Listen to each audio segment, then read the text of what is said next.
Here's 5 things you need to know before moving to Airdrie. With so many people moving to the city, it's really important that you do your research so that you don't make the same mistake that a lot of other people have in the past. I'm Angie Spencer with Agents Own Realty, and I'm here to help you get a home or secure housing and have a great place for you and your family to live. Like and subscribe below and reach out with comments or questions. All right, without further ado, here's 5 things you need to know. Number 1, you need to know that you need to find housing first.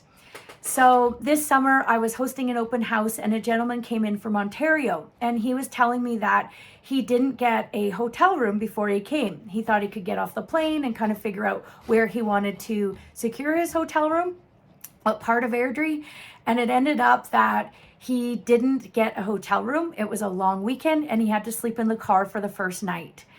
That is terrible, and especially if you have little ones in tow.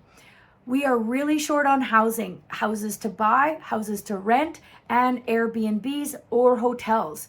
So it's something that you want to think about ahead of time, especially if it's an Airbnb or a place that you're going to want to buy. Depending on the price point, a lot of our houses are selling within 27 to 34 days, and sometimes it's even on the same weekend that they listed. So if you come for the weekend and you want to buy a house, you might not, chances are you might not get to buy one, or you might not secure an Airbnb for the length of time that you need to while you're buying the home during the home buying process. So something to think about. Second, have savings. Even if you're going to rent when you get here, an average 2-bedroom apartment rents for about $2,000. So we in Alberta take typically first month's rent and damage deposit or security deposit. So you're going to want to have a minimum of $4,000 in the bank just for your first month's rent, just to get you started. Our groceries can be perceived as high priced, as well as our cost of living for utilities. So something to think about, even if you've bought a house, you're going to want extra savings. Think about 1% extra on top of your purchase price for extra savings. And plan the move out. So if you do buy a house or renting a home, get your utilities all set up, get your kids registered in school, figure out all the things that you're going to need before you actually get here.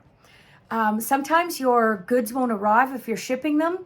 I've seen where some people have to wait for a month or 2 before their goods come, especially if they're coming from out of country. And especially if you're moving interprovincially, sometimes your mover might take 5 to 7 days to get here. I've even seen up to 2 weeks. So I had clients move from another province this summer and they waited for 2 weeks and everybody had to sleep on blow up beds.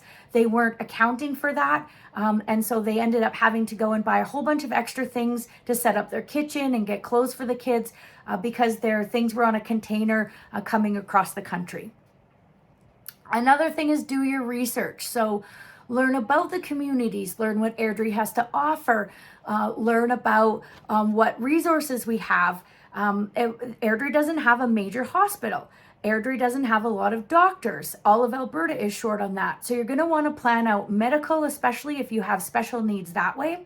If your kids have special needs, you're going to want to make sure that you can find all the service providers that you are required to help get through your everyday.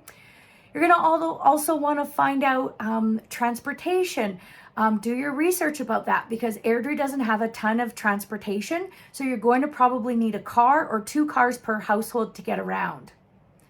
And then finally, when you're coming here, embrace the community.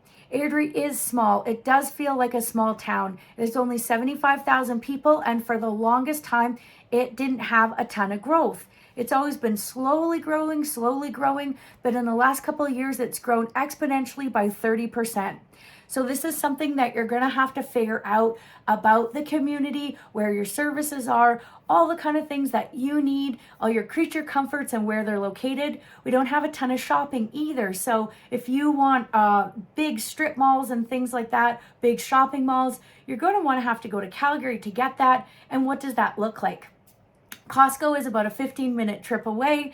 So all the things that you need if your kids want to go into sports or specialty schools, private schools, do your research and figure out that before you come, but embrace the community for what it has to offer. So these are 5 things you need to know before you move to Calgary. Thanks for watching.